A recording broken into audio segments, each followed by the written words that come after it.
This is a podcast about our lived experience, which unfortunately includes infant death and subsequent mental health struggles. Please take good care of yourself and only listen if this content feels safe for you right now. We'll still be here when you're ready.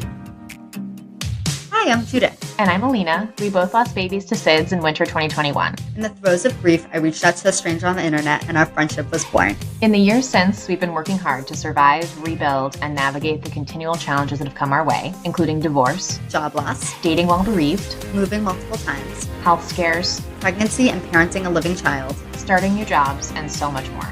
We are tired. Happily ever after is out of the question for us, but this podcast documents our journeys to happier ever after because we believe life after loss is worth living. So join us as we laugh, cry until we laugh. Welcome to As Long As I'm Living podcast. We're so glad you're here. Okay, I'm ready. Are you ready? I'm ready. I'm ready. I'm ready. Today we're going to talk about I'm having a baby. You're having a baby really soon. I thought about that just the other day.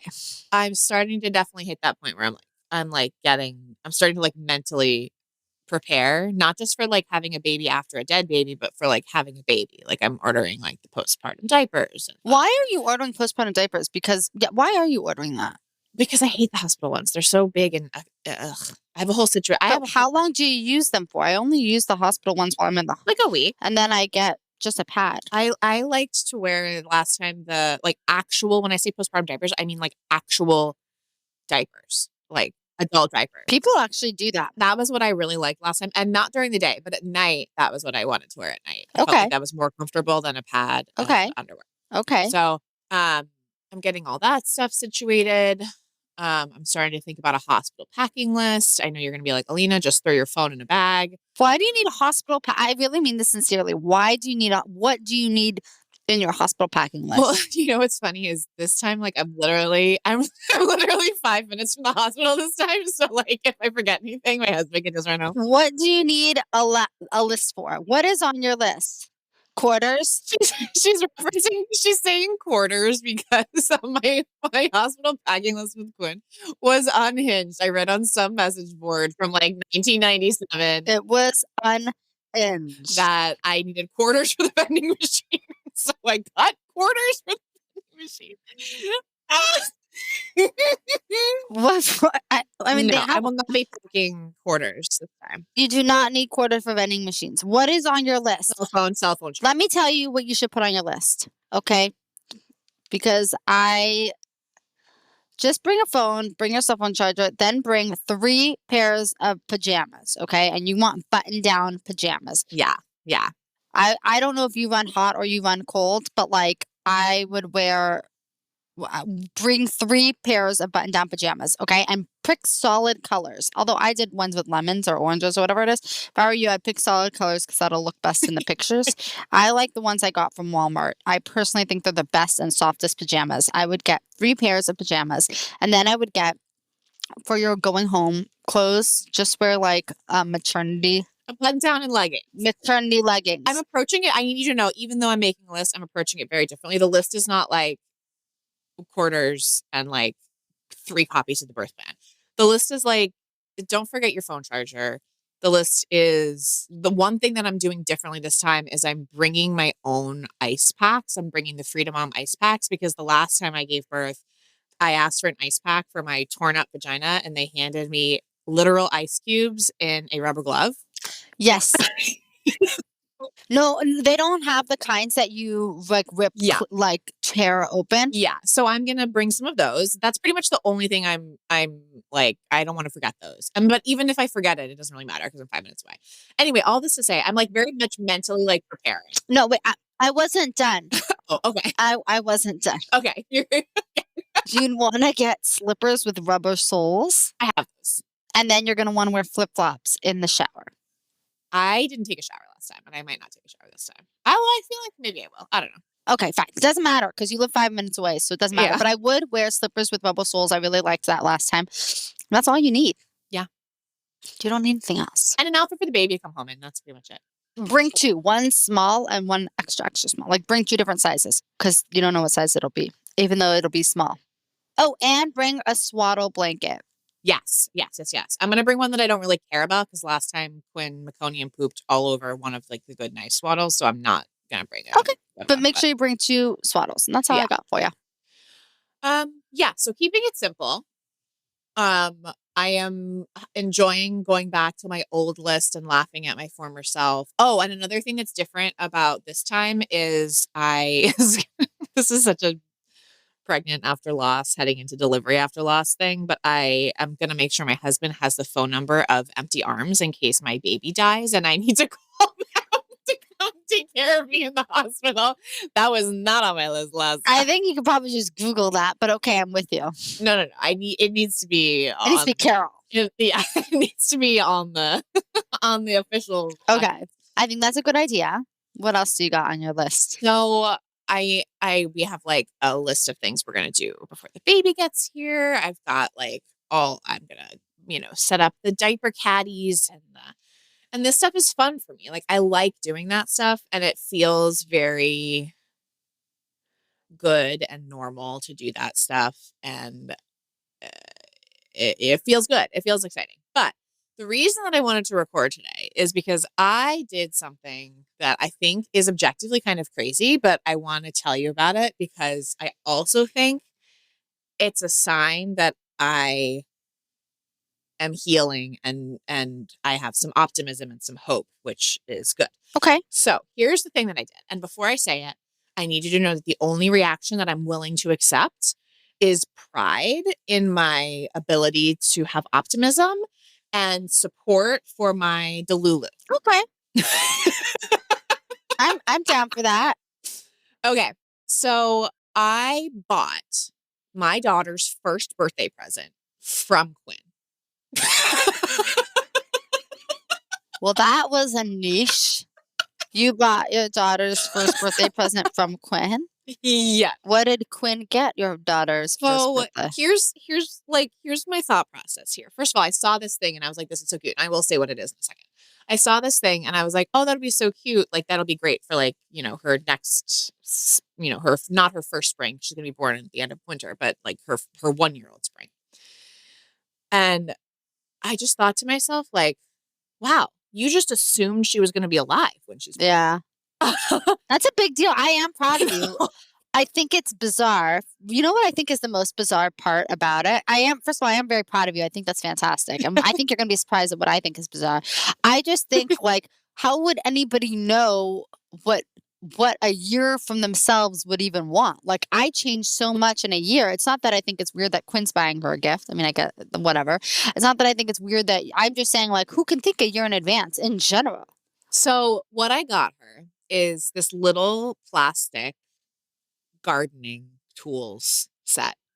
That is a cute gift. So like a little plastic trowel, a little plastic wheelbarrow. Why do you think Quinn would want to give her that as opposed to you? So here's my mindset about this. So here's my plan. I ordered it. I'm going to get it delivered and I'm going to wrap it now before she's born. Okay. And then by the time her first birthday rolls around, I'm going to kind of have forgotten what it is. And I feel like it's going to feel like a fun little like surprise from past Alina / Quinn. I forget what it was.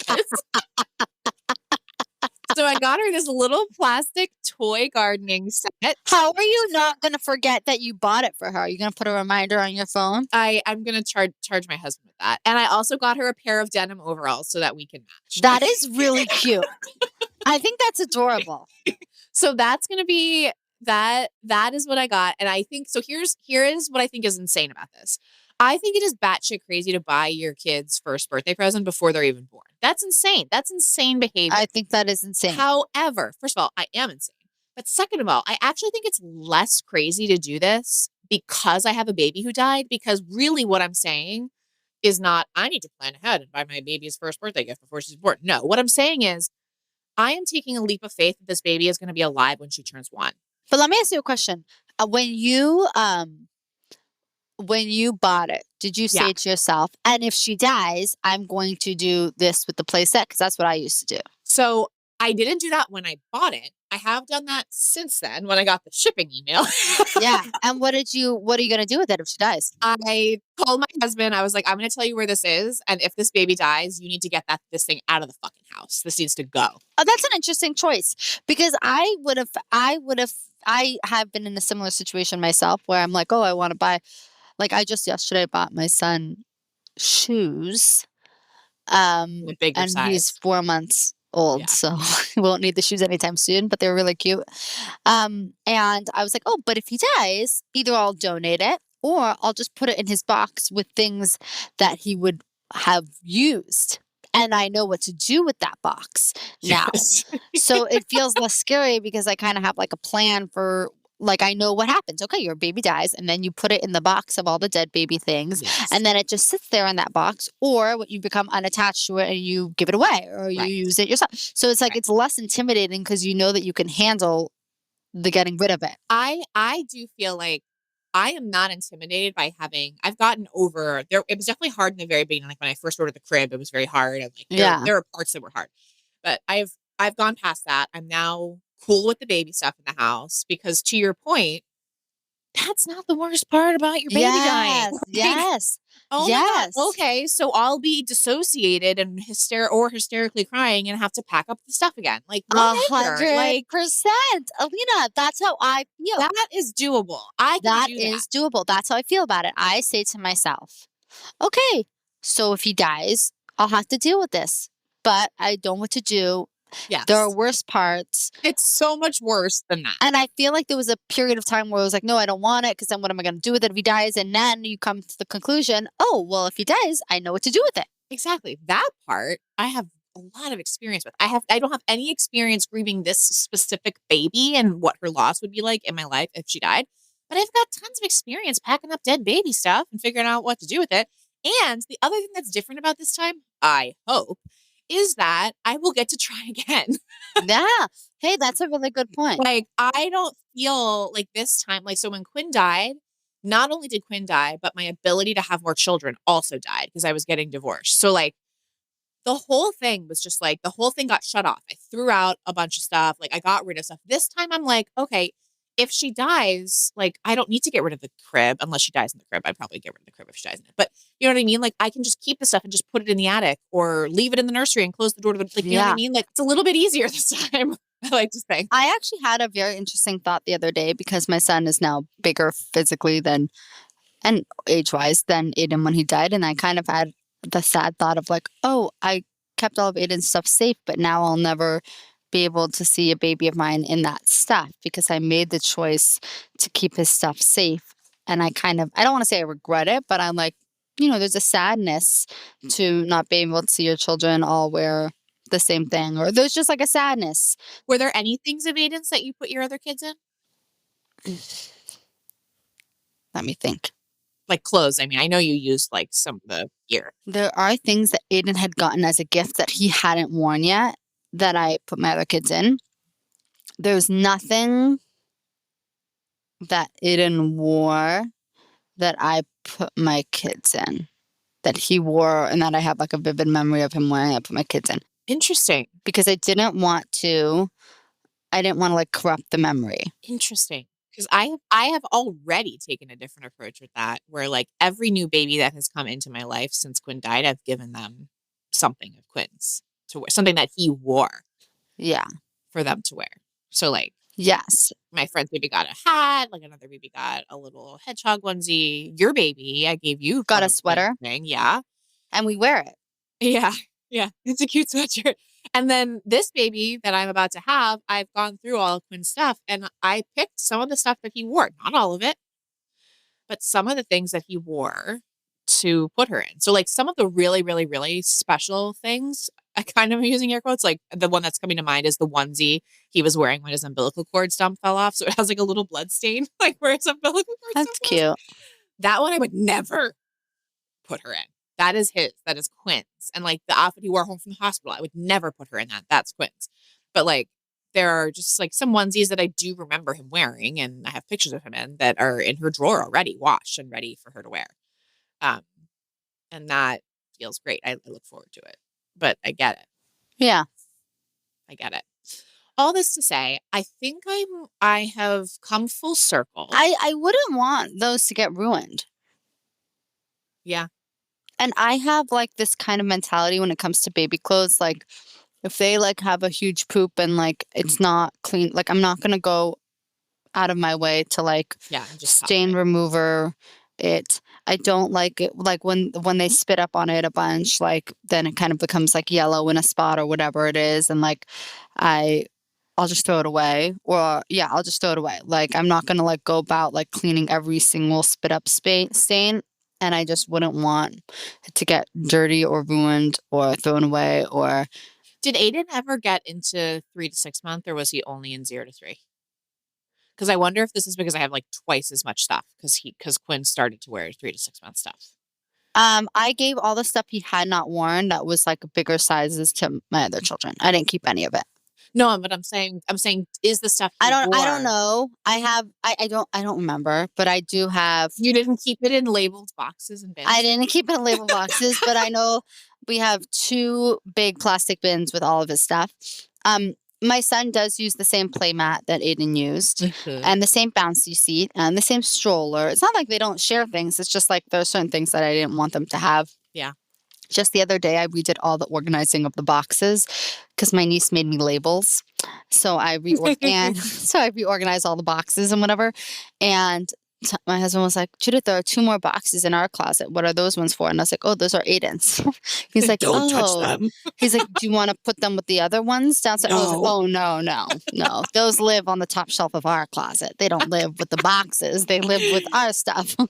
I think I said, you know what I think I said? I don't think I said those are Aiden's. I think I said, oh, that is Aiden. I think I said, oh, that's Aiden. That's funny because Quinn's box of clothes that he wore is in my own closet and not in the attic and not in the nursery. It's in my closet. That's where Aiden's supposed to be. My closet. Right. It's in my closet. Like that's where it belongs.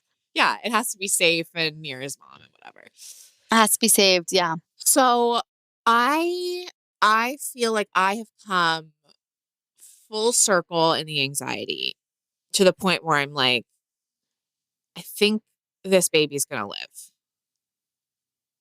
And now I know that there's a little irony in me saying that, given that last night I was convinced for about 20 minutes that I had cholestasis.